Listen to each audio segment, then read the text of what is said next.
আমরা একটা হোটেল নেই, তারপরে রাত্রে ওদেরকে সবার সাথে পরিচয় করে। হস্তান্তর হওয়ার পরে এক পর্যায়ে আমি বেড়েই যাই, কিচ্ছু করার নাই। ও আমাকে রেপ করার পরে আমি খুব কান্নাকাটি করি, তারপরে বলি যে আমি এখন আইনের আশ্রয় নেব। ও এত ইমোশনাল ব্ল্যাকমেল করতো যে আমি না যেয়ে থাকতে পারতাম না। তো এরকম মাঝে মাঝে আমাকে কন্টিনিউ 6 মাস ওই বাসায় আমাকে নেয়। আর এর ভিতরে আমি অনেকবার জোরাজোরি করতেই থাকি যে বিয়ে করি, চলো বিয়ে করি।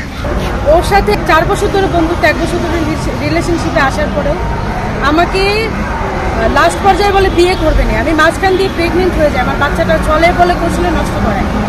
তারপরেও আমি সব কিছুগুলো ওকে বিয়ে করতে চাই, কিন্তু আমাকে বরাবরই না তো বিয়ে করবে না।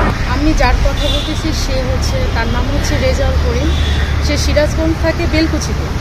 আর আমার নাম হচ্ছে নূর নাহার, আমি গাজীপুর থেকে আসছি। আর তার সাথে পরিচয় হইতেছে আপনার উত্তরাতে। আমি ছোট থেকে বড় হয়েছি উত্তরা 10 নম্বরে। আর সেখানে একটা কফি শপ থেকেই আপনাদের প্রতিদিনই উত্তরায় দেখা হইতো, ওখান থেকে আমাদের আলাপ আর পরিচয়। তারপরে আস্তে আস্তে সেটা ফ্রেন্ডশিপ হয়ে যায়। আর ফ্রেন্ডশিপটা হচ্ছে আপনার 4 বছরের। ওর সাথে আমার 4 বছরের বন্ধুত্ব।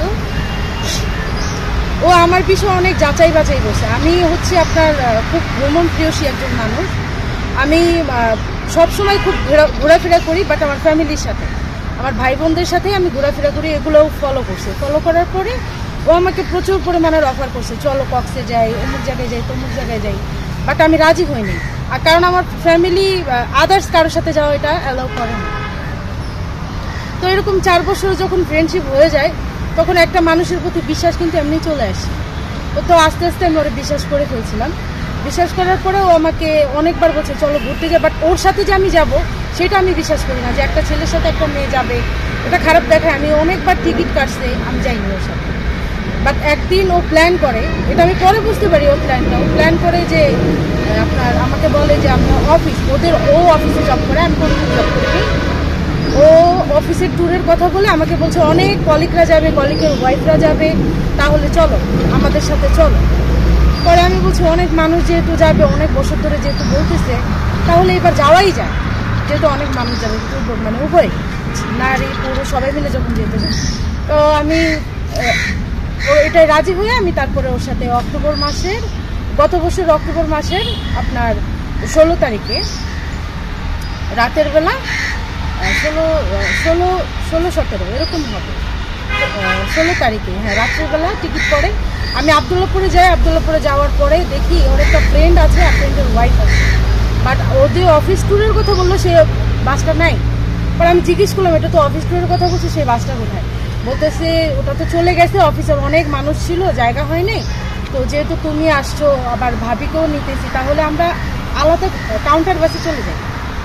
দেখি তো ওর একটা কলিগ আছে, একটা মহিলা মেয়ে আছে, তার ওয়াইফ আছে, ফ্রেন্ডের ওয়াইফ আছে, ওখানে ট্রান্সফার করা যায়। তারপর আমি গেলাম। যাওয়ার পরে সকালে প্রচণ্ড টায়ার্ড ছিলাম, সারা জার্নি করে সকালবেলা আমরা টায়ার্ড ছিলাম।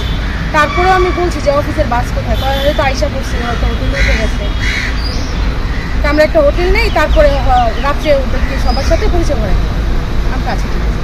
পরে ও সেই ভাইটা ভাবিটা, তারপরে আমি পরে একটা হোটেল নেই, আমরা ওখানে উঠি। ওঠার পরে তো ভাবি আর আমি একসাথেই শুয়েছিলাম। আর ওর ফ্রেন্ড, কলিগ না ফ্রেন্ড, যেটাই হোক, ওরা একটা রুমে ছিল, অ্যাপার্টমেন্ট নিয়েছিল। ওরা একটা রুমে, আমি একটা রুমে। তারপরে আমরা সবাই খুব টায়ার্ড, আমি তো ঘুমিয়ে গেছি, ফ্রেশ হয়ে ঘুমিয়ে গেছি। ঘুম থেকে হঠাৎ করে ঘুম দেখে আমার ভাঙা যেতেছে। ভাঙলো কী করে? ও দেখে আমাকে টাচ করতেছে, কে যেন আমাকে টাচ করতেছে ঘুমের ভিতরে। আমি আন্দাজ পাচ্ছি যে আমাকে কে যেন টাচ করতে। আমি চোখ যখন মিলে দেখি যে আমার ফ্রেন্ড ভাবি আমার পাশে নেই, আমার ফ্রেন্ডটা আমার পাশে। আমি বললাম যে তুমি এখানে কেন? ভাবি কথা কয়, ভাবি তার হাজবেন্ডের সাথে টাইম পাস ওই রুমে চলে গেছে। আমি আর ভাবি এক রুমে থাকবো, তোমার সাথে তো আমি থাকবো না, তুমি চলে যাও। ও হস্তাদস্তি অনেক, রুমের ভিতরে প্রচুর পরিমাণে হস্তাদস্তি হয়েছে। হস্তাদস্তি হওয়ার পরে এক পর্যায়ে আমি বেড়েই যাই, কিচ্ছু করার নাই। ও আমাকে রেপ করার পরে আমি খুব কান্নাকাটি করি, তারপরে বলি যে আমি এখন আইনের আশ্রয় নেব, যেহেতু তুমি আমার এটা করছো।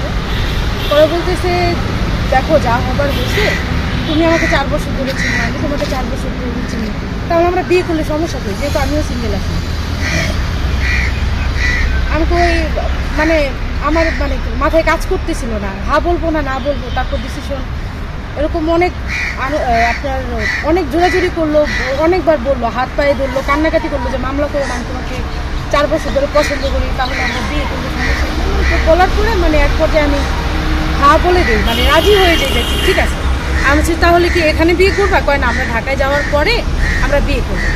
আর আমি এই যে বাসায় থাকি সেই বাসা তো আপনার আমি তো একা থাকি, তো আমার বাসাটা চেঞ্জ করতে হবে, এটা ম্যাচ বাড়ি। তো বাসাটা ম্যাচ বাড়িও না, ও একাই ম্যাচ থাকে ওই ফ্ল্যাটে। ওই বাসাটা চেঞ্জ করে আমরা একটা নতুন বাসায় উঠবো, আমরা বিয়ে শাদী করে আমরা ওখানে উঠে যাবো। আচ্ছা আচ্ছা ঠিক আছে। পরে ঢাকায় আসি, ঢাকায় আসার পরে ও আমাকে 2 দিন পর পরেই মানে জোর করে ওর বাসায় যাওয়ার জন্য ফোন করে, চলে আসো। যেদিন ঢাকায় আসি সেদিন ওর বাসায় আমাকে নিয়ে যায়। কয়েকটা আমার বাসা, তোমাকে অনেকবার আসতে বলছি, আসো নাই, এ বাসায় আমি থাকি। তারপরে ওখানেও এক পর্যায়ে অনেক কিছু হয়। পরে তারপরে আমাকে বাসায় দিয়ে আসে, বাসায় দিয়ে আসার পরে ও আমাকে 2 দিন পর পরে ওর বাসায় ডাকে, বাসায় চলে আসো, বাসায় চলে আসো। তা আমি না বলি যে না, এইভাবে অ্যাকচুয়ালি যাওয়াটা সম্ভব না, যখন বিয়ে হবে তখন যাবো। তো ও মানে এত ইমোশনাল ব্ল্যাকমেল করতো যে আমি না যেয়ে থাকতে পারতাম না। তো এরকম মাঝে মাঝে আমাকে কন্টিনিউ 6 মাস ওই বাসায় আমাকে নেয়। আর এর ভিতরে আমি অনেকবার জোরাজোরি করতেই থাকি যে বিয়ে করি, চলো বিয়ে করি। ওর একটাই সুতা ছিল যে এই বাড়িটা চেঞ্জ করে অন্য একটা বাড়ি নিব, দেন আমরা বিয়ে করি। পরে এক পর্যায়ে আমি প্রেগনেন্ট হয়ে যাই। প্রেগনেন্ট হওয়ার পরে আমি বলি এই বাচ্চা তো আমি নষ্ট করবো না, আমাকে বিয়ে করবে, দেন আমি এই বাচ্চা নষ্ট করবো। যদি রাখতে মন চাই রাখবো, নাহলে নষ্ট করার আমি নষ্ট করবো। ও আমাকে খুব জোর করে, জোর করার পরে আমাকে মারধরও করে। এটা অ্যাকচুয়ালি আমি আমাকে মানে আমার এই জিনিসটা মানে খুব লজ্জা লাগে যে মারধর করছে, এটা বলতে লজ্জা লাগে। মারধর করছে, তারপরে আমি মানে এক পর্যায়ে ওর কথায় আমি রাজি হয়ে যাই, আচ্ছা ঠিক আছে খালাই দিই। যেহেতু যেভাবে জোর করতেছিল, মানে যেহেতু আমি ওর কাছে এখন ধরা খেয়ে গেছি, ওর কথা এখন শুনতে আমি বাধ্য হয়ে গেছি। পরে এক পর্যায়ে বাচ্চাটা নষ্ট করে দিই, নষ্ট করতে পরে আমাকে বাসায় পাঠিয়ে দেয়। বাসায় পাঠিয়ে দেওয়ার পরে ওর ফোন অফ, ওর যোগাযোগ মানে সম্পূর্ণ আমার সাথে যোগাযোগ বিচ্ছিন্ন করে দেয়। যে বাড়িতে থাকে আমি 3 বার গেছি ওর পূজার জন্য, সেই বাড়িতে আমাকে ঢুকতে দেওয়া হয়নি।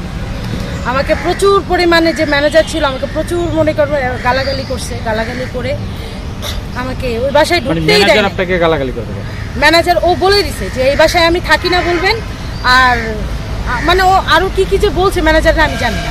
ম্যানেজার বলছে না ওইখানে থাকেন, আপনি এই বাড়িতে ঢুকতে পারবেন না, মানে এগুলো বলে আপনি ঢুকতেই পারবেন। আমাকে গেটের ভিতরে ঢুকতেই দেয় না। আমি এক পর্যায়ে জোর করে ঢুকছি, তারপরে মানুষজন নিয়ে আমাকে বাসা থেকে বের করে দেয়। তার ফ্ল্যাটে যেটা পাশে যাওয়া ছিল তখন ম্যানেজার ছিল না বা দেখেনি? হ্যাঁ অবশ্যই দেখছে। পরে বলতেছে আপনি ওর সাথে গন্ডগোল করছেন, এখন ওই বাসায় থাকে না, চলে গেছে। এখন স্বামী স্ত্রীর ব্যাপার। সম্পর্কে আপনি ম্যানেজারকে আপনারা জানিয়েছেন? আপনি বারবার তার ফ্ল্যাটে ম্যানেজারকে তো আমি কিছুই বলিনি। আমি ম্যানেজারের সাথে আমার কথাই হয়নি। আমি যে রানিং 6 মাস যাতায়াত করছি, ওনার সাথে আমার একটা কথাও হয়নি। যখন থেকে আমাকে বাসায় পাঠায় দেয় বাচ্চা নষ্ট করার জন্য, পাঠায় দেওয়ার পরে ও ওখান থেকে উধাও হয়ে যায়। উধাও হয়ে যেয়ে বাড়ি ওই ম্যানেজারকে বলে দেয় যে আমি এই বাড়িতে থাকি না, আমাকে ওই বাড়িতে তখন ঢুকতেই দেয় না। আমি 3 বার গেছি। ওনার নাম কি? ওনার নাম কি? ম্যানেজারের নাম আমি জানি। ম্যানেজার না, আপনার যার সাথে সম্পর্ক? ওর নাম হচ্ছে রাজল করিম। আমি ফার্স্টেই বলছি রাজল করিম। সিরাজগঞ্জ থাকে, হচ্ছে কি করে রাজল করিম? ও হচ্ছে আপনার গার্মেন্টসে জব করে, আপনার ফেব্রিক ফ্যাক্টরির ম্যানেজার। আর অফিসটা হচ্ছে সাইমন টেক্সটাইল, সাইমা টেক্সটাইল, হ্যাঁ সেটা জিরাবোতে। তারপর ওই বাড়িতে আমাকে আর ঢুকতে দেওয়া হয় নাই। তারপর আমি চলে আসি। চলে এসে আমি কি করছি, আপনার আর কোনো উপায় না পাইয়া আমি প্রেসের কাছে চলে আসি। আমি ফার্স্ট টাইম যখন এটা সম্পর্কটা কতদিন আপনারা এই করলেন? 4 বছরের পরে গিয়ে আপনারা রানিং যখন 6 মাস চলতেছে, তারপরে সব যখন ঝামেলা হয়, ওই 6 মাসের সময় আমি এই প্রেসের কাছে আসি। মানে আপনার সম্পর্ক আইনগত কোনো ব্যবস্থা নিয়েছিলেন? হ্যাঁ হ্যাঁ, আমি বলি, পুরোটা বললে আপনি বুঝতে পারবেন। বলেন বলেন। যখন আমার সাথে যোগাযোগ বিচ্ছিন্ন করে বাচ্চাটা নষ্ট করে দেওয়ার পর, তারপরে আমি ফার্স্ট টাইম প্রেসের কাছে আসি। প্রেসের কাছে আসার পরে ওরা সবাই যখন আমার সেই যে ভিডিওটা করে, সেই ভিডিওটা প্রচুর পরিমাণে ভাইরাল হয়। ভাইরাল হওয়ার পরে যখন ওর হাতে চলে যায়, তখন ও আমার সাথে আবার কন্টিনিউ যোগাযোগ করে যে দেখো যা হবার হয়েছে, বাসায় চলে গেছিলাম রাগের কারণে, আমি আবার আসছি, চলো আমরা আবার সব ঠিক করে নিই, তুমি ভিডিওটা ডিলিট করাও প্রেসের কাছে। তো কি করছে, ও অনেকবার ফোন দিছিল, কয়েকটা প্রেসে আমার ভিডিওগুলো যখন ভাইরাল হয়েছে ওগুলো সবাইয়ের সাথে যোগাযোগ করার চেষ্টা করছে, সবাইকে বলছে যে ভিডিওটা ডিলিট করে দেওয়ার জন্য, কেউ করেনি। করবে কেন? পরে তারপরে আমাকে দিয়ে বলায় যে ভিডিওটা ডিলিট করে দাও, আর আমার সাথে আবার সম্পর্কে জড়ায় আসে। আমি বলছি হ্যাঁ, সম্পর্ক আমি করতে পারি, আমাকে বিয়ে করতে হবে। ও আমাকে আবার আশ্বাস দেয়। তারপরে আমি অনেক ভাইয়াকে বলে আমি ভিডিওগুলো অনেকগুলোকে ডিলিটও করাইছি। তারপরে আমি ওর সাথে আবার আমার কন্টিনিউ সম্পর্ক চলতেছে। আমি বিয়ের কথা বলি, ও খালি বলে যে ও বাড়িতে আমি তো থাকি না, আমি আরেকটা বাড়ি নেই, আমার অফিসের কাজের চাপে আমি আরেকটা ফ্ল্যাট খুঁজতে পারতেছিলাম, তো আমি খুঁজি।